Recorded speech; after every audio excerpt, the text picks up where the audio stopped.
Hello mga loves! So ngayon si Tammy, no? Alam nyo naman yung problema niya sa kanyang paa at yung mga naramdaman niya sa katawan niya. Kailangan ko lang siyang imasahe bago tayo aalis ng bahay. Kasi alis pa ako mga loves. Meron lang po akong bilhin. Madalian lang sa labas. Pero bago ako umalis, alalang-alala ako sa paa niya kasi talagang sulin na sulin mga loves. At alam ko talagang maraming tubig kasi every time na hawakan ko talaga mga loves para siyang, nandun sa ilalim yung kamay ko as in alam nyo na yung ibig kong sabihin. So ito dito, paalis na ako and then nag-alala lang ako. Kailangan kong magmadali talaga no kung saan ako magpunta ngayon. Si Mister tulog ng tulog mga loves, parang yung katawan talaga niya is bagsak na bagsak kasi nga mayroon pa siyang naramdaman at busy pa siya sa trabaho. Nagmamadali ako dito at alam ko talagang hindi na ako pwedeng magtagal pa sa labas kasi po si Mister kailangan andun ako mga loves kasi yung paa niya palaging nakahang. At gusto kong nakaibabaw yung paa niya palagi dahil sulin na sulin.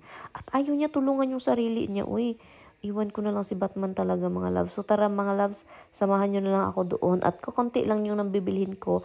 At alis agad ako doon sa Filipino store. Kasi daing lang naman yung ko ay tuyo pala. Ang binili ko dito is tuyo. Ang tara, pagkatapos nito, alis na tayo dito at uwi na tayo sa bahay. Wala na gani kay ko maora ni ito lang yung inano ko nilabas mga loves. Ang nilabas ko is yung daing. Oh my god, lus para na inita oy. Init kayong kinabuhi. So, oy. Tami send me a thing. Ano tong sinasagot ko? Si Tami talaga mahilig mag-send ng mga video. Para lang maging masaya ako. And gutom magkakain sana ako no. Ito na lang yung kainin ko sa sasakyan ni Tami. Obviously mga loves, andito na tayo sa bahay. Una kong ginagawa kasi po, hindi lang ako pwedeng makatunganga doon at tingnan si Mister kasi po nag-alala at ako, na-stress ako mga loves. So ang ginawa ko para mawala yun sa utak ko at naglilinis na naman ako dito sa aking bedroom, no? Nagba-vacuum lang ako dito loves. Kahit ang bigat, ayaw ko talaga si Taming tanungin or mag-ask ng help kasi po, alam nyo naman yun, sinabi ko na ang daming naramdaman niya at sobrang parang may sakit na talaga siya mga loves. So yun, itong massage chair namin, kailangan kong i-move position. So kaya ang bigat mga loves. So wala akong choice, napagod na ako. Hi mga loves! Pasensya na kaya. Napagod ako sa kakalinis doon sa aming bedroom. Finally, tapos na akong coat at saka na-dry na. Nabalik ko na yung ibang furniture. Inikot-ikot ko except sa bed. Gusto kong ikutin yung aming kama. Papunta sa kabilang wall kasi pangit ba pagtingin mo sa door kama agad. So gusto ko yung sana pero kaso hindi na siya pwedeng ma-change kasi alam nyo yung mirror ni Biyanan ang bigat at hindi ko pwedeng disturbuhin pa si Tami kasi talagang tulog ng tulog yan. Ngayon bumangon lang sandali para manigarilyo. So hindi ko pwede siyang disturbuhin mga loves kasi pagod na pagod yan. Grabe yung trabaho niya talaga. Iwan ko na lang sa kanya. Sabi ko sa kanya, ano bang ginagawa mo sa katawan mo eh? And then, bukas, off naman siya. Thankfully, off siya ngayon at saka bukas. Kasi, para talagang maka-relax yung katawan niya. At yung paa niya, guys, iwan ko na lang sa yung paa niya. Iwan ko na lang. So, gusto ko sana talaga siyang ipaano. Kaso talaga, hindi makinig. Ang tigas-tigas ng ulo. Sabi ko kanina, minasahe ko bago ako umalis. Bago ako umalis, nakaupo ako dun sa couch. Nilagay ko yung paa niya sa paa ko para maging mataas. Kasi palaging down. Sabi ko, wag mong ibaba yung paa mo.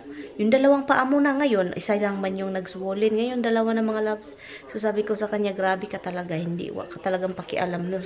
Kahit katawan mo na yan. O, palagi ko siyang inaalalayan sa paa niya, yung pataas, imasahe, ganun. Pero, kung hindi ko mabantayan palagi, guys, kasi meron din akong ginagawa. So, kaya, yun, palagi akong na susakit yung ulo ko, mga loves, dahil sa mga ganito. Ang inaalala ko ngayon is yung yung pagod niya at saka yung paa niya talaga as in grabe. Guys, alam ko yung kayo na nairita na kayo. Ako pa kaya dito sasabog na itong utok at puso ko at isip ko at lahat-lahat sa galit ko dahil sa itong asawa ko. But anyway, so at least tapos na ako. Kung wala kasi akong gagawin mga loves, nakatunganga lang ako tingin ng tingin sa kanya at inano ko yung paa niya. At saka ako yung parang kanang yung gibati gani na ako nga ano, yung parang wala akong ano sa kanya, yung parang nakatingin lang ako, salita ng salita, and then wala akong magawa. Yun, wala akong magawa. Kahit ano pang gawin ko, wala akong magawa. Kaya kung magkasakit talaga siya, yung parang kung may magsasabi, wala ka kasing ginagawa sa kanyan ka lang sa bahay, no? Hindi mo nga sinabihan, ay, Ginoo ko, sana andito kayo para makikita na, sana may ano, live stream itong bahay ko para makikita yung mga pinagagawa ko talaga sa asawa ko talaga, mga loves.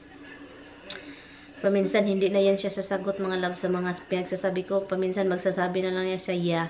And then, ang sagot ko naman, wag mo akong iyaya. Sabihin ako sa'yo, wag mo akong iyaya. Magya lang na siya. Alam naman niya, guys. Alam niya yung mga pinagagawa niya. Pero talagang ayaw makinig at ayaw niya. Gusto niya sa bahay lang siya, mag-relax. Walang doktor-doktor, hospital-hospital, lala. So, para naman, para mabilis yung pananalita ko, wala masyadong away, magsasabi lang na siya, yeah. So, doon ako mairita, mga loves, na sabihan lang ako ng, yeah. So, yun yung mga ganap. Yung mga alaga ako, gutom na tingin ng tingin. At saka ang init sa labas ngayon, mga loves, grabe. Anyway, hindi nga ako makapaglinis doon sa front yard. Meron pa akong linisin dito, wala akong katapusan. But anyway, mga loves, nagyaw-yaw naman ko dire. Wala lagi katapusan akong nagyaw-yaw, mga loves. Kinabuhi dire, guys. It's very small. Okay, you just do it, and then I'm gonna start doing over here. We have to turn the light on, my love.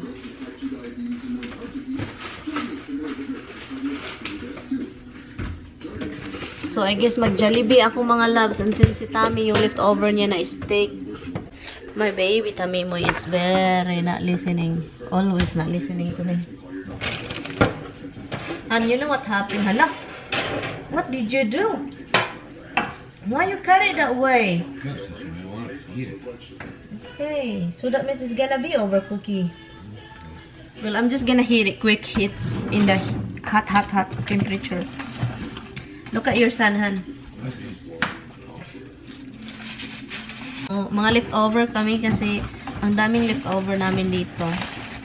So, may mga nagsasabi kung bakit people are asking why we cook a lot all the time in one time. Can you explain to them? Sorry. Nothing yet. I'll do it myself. Why do we cook all at once?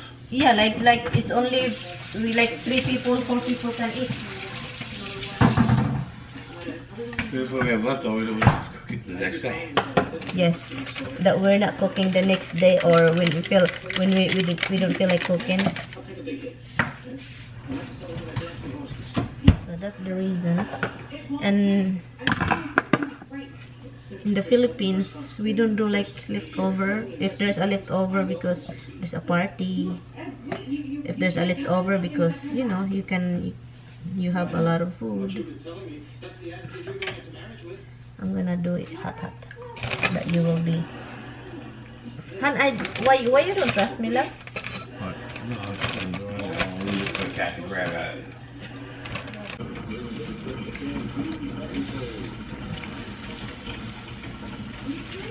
That's it? Han, you know you always give to the kids. You always give to the kids.